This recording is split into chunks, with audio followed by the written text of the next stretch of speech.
प्रिय दर्शकों नमस्कार। मैं हूं डॉक्टर बृजमोहन लाल गुप्ता और आप सभी का एक बार स्वागत है आपके अपने चैनल आयुर्लेंस परिवार में। आज हम बात करेंगे आयुर्वेद की एक अद्भुत औषधि चंद्रप्रभावटी के बारे में। ये एक ऐसी आयुर्वेदिक दवा है जो शारीरिक कमजोरी और मानसिक तनाव दोनों को दूर करने का काम करती है। इस वीडियो के अंतर्गत हम जानेंगे चंद्रप्रभावटी के बारे में कि चंद्रप्रभावटी कौन कौन से रोगों में उपयोगी होती है और इसका उपयोग कब और कैसे करना चाहिए तथा इसका उपयोग करते समय कौन कौन सी सावधानियां रखनी चाहिए। प्रिय दर्शकों, चंद्रप्रभावटी एक आयुर्वेदिक औषधि है जिसमें चंद्र का अर्थ चंद्रमा और प्रभा का अर्थ चमक होती है। अगर इस दवा का सही तरीके से उपयोग किया जाए तो ये हमारे चेहरे में चंद्रमा के समान चमक ला देती है। इसमें कुल 36 आयुर्वेदिक दवाइयाँ मिली हुई होती है और मिश्री को मिलाकर इसमें कुल 37 कंटेंट या घटक द्रव्य होते हैं, लेकिन इसका मुख्य घटक गुग्गुल और शिलाजीत होता है। चंद्रप्रभावटी प्रबंधन में उपयोगी हो सकती है, इसके बारे में हम बात कर सकते हैं। पहला, यह मूत्र मार्ग के संक्रमण में उपयोगी होती है। मूत्र का अर्थ है रिसाव, कृच्छ का अर्थ है पीड़ादायक। इस प्रकार डिसयूरिया बोलते हैं और दर्दनाक पेशाब को मूत्र मार्ग में संक्रमण कहा जाता है। मूत्र मार्ग में संक्रमण में चंद्रप्रभावटी जलन को नियंत्रित करने में मदद करती है, क्योंकि इसमें पित्त को संतुलित करने वाला प्रभाव होता है। ये पेशाब के प्रभाव को बढ़ाती है और पेशाब के दौरान जलन जैसे यूटीआई यूरिनरी ट्रैक्ट इन्फेक्शन के लक्षणों को कम करती है। दूसरा, गुर्दे की पथरी को दूर करती है। पथरी की समस्या जो चंद्रप्रभावटी के लेने से काफ़ी हद तक कम हो जाती है। कुछ लोगों के शरीर में एक के बाद एक लगातार पथरी बनती रहती है और ऐसे लोग पथरी की समस्या से बार बार परेशान होते रहते हैं। तो ऐसे लोगों को यदि चंद्रप्रभावटी का सेवन कराया जाए तो उन्हें इस समस्या से निजात मिल सकता है, क्योंकि इस दवा में मौजूद और स्वयं पथरी के लिए जिम्मेदार यूरिक एसिड के लेवल को शरीर में कम करने का काम करती है, जिससे यूरिक एसिड कम बनता है। चंद्रप्रभावटी मूत्र की मात्रा यानी यूरिन आउटपुट को बढ़ा देती है, जिससे पथरी कम बनती है।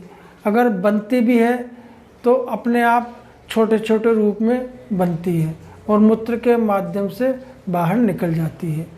इस प्रकार बार बार होने वाली पथरी की समस्या के मरीजों के लिए ये विशेष लाभकारी होती है।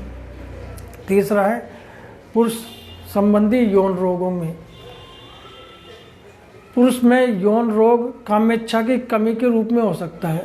चंद्रप्रभावटी लेने से पुरुष में यौन रोग ठीक करने और सहन शक्ति सुधार करने में मदद मिलती है।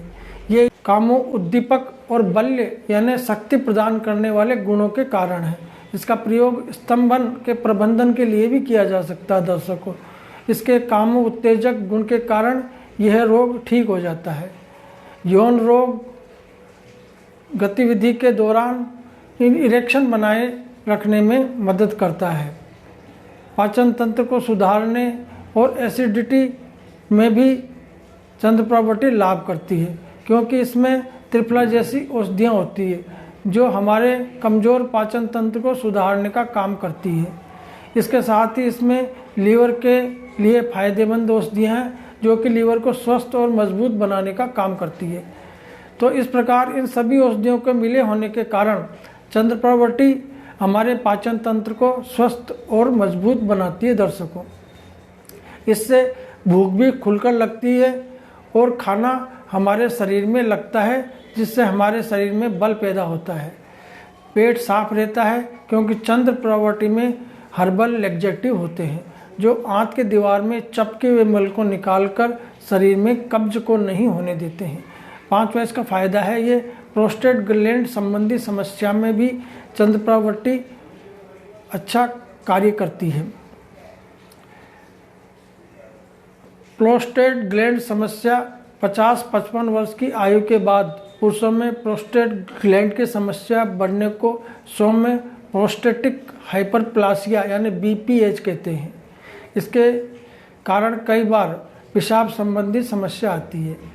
पेशाब के कम होने या इसके कारण शरीर में पानी जमा होने के कारण कई बार हाथ पाँव में सूजन आ जाती है। इस अवस्था में भी चंद्रप्रभावती का उपयोग विशेष लाभकारी होता है। आयुर्वेद में BPH वातस्टिला के समान है।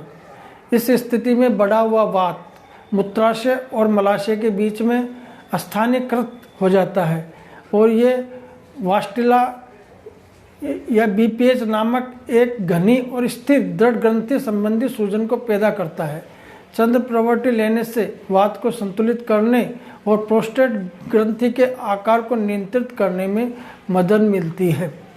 प्रिय दर्शकों, अगर आपने अभी तक इस चैनल को सब्सक्राइब नहीं किया है तो कृपया सब्सक्राइब अवश्य कर लें ताकि इस प्रकार की नवीनतम जानकारी से आप वंचित न हों।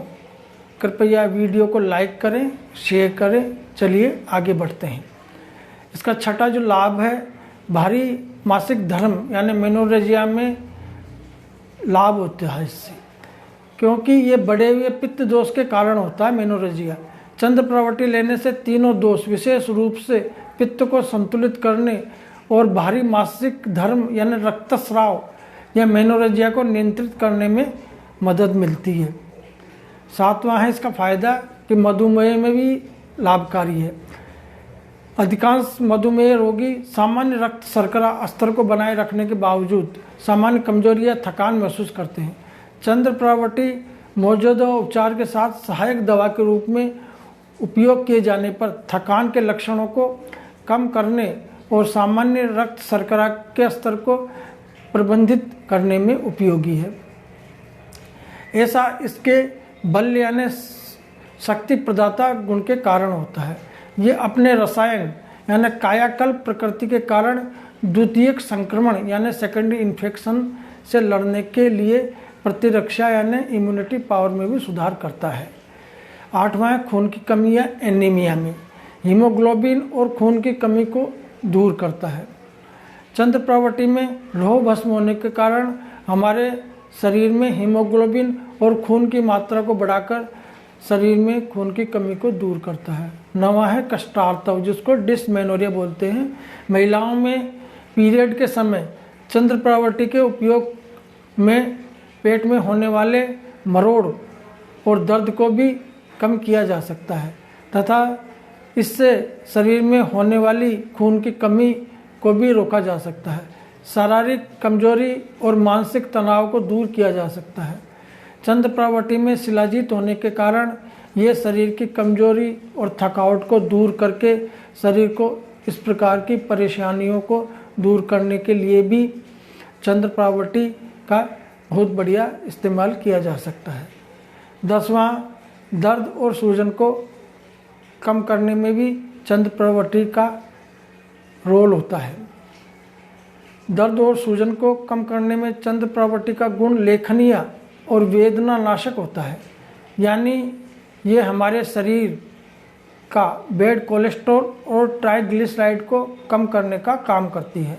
हमारे शरीर का वजन कम होता है और शरीर का मोटापा घटता है, जिसके कारण ये जोड़ों के दर्द और सूजन को कम करने में बहुत ज़्यादा उपयोगी होता है, विशेषकर गठिया जैसे रोगों में, जिसमें छोटी छोटी हड्डियों में दर्द और सूजन दोनों हो जाता है। और जैसा कि हम पहले जान चुके हैं, हमारे शरीर में अतिरिक्त पानी की मात्रा को चंद्रप्रभावती बाहर निकालता है, जिसके कारण हाथों या पैरों में होने वाली सूजन को भी कम करने का काम करता है। कोलेस्ट्रॉल और ट्राइग्लिसराइड का लेवल को कम करने के कारण ये हमारे हृदय संबंधी रोगों के लिए भी लाभदायक होता है। ये हार्ट को हेल्थी करता है। चंद्रप्रभावती की अनुशंसित खुराक दवा के बारे में, वैसे तो दवा की मात्रा और रोग की गंभीरता और रोगी की आयु और उसके वजन तथा अन्य कारकों पर निर्भर करती है दर्शकों। फिर भी एक गोली 2 या 3 बार हल्का भोजन करने के बाद दूध या पानी के साथ लें। चंद्रप्रभावती का उपयोग करते समय सावधानियां क्या क्या बरतनी चाहिए। स्तनपान कराने वाली माताएं गर्भावस्था के दौरान चंद्रप्रभावती का प्रयोग न करें। चंद्रप्रभावती लेते समय अनुशंसित खुराक का पालन करना, इसे पानी या दूध के साथ लेना महत्वपूर्ण है। इसे खाली पेट या अम्लीय पदार्थों के साथ लेने से भी बचना महत्वपूर्ण है।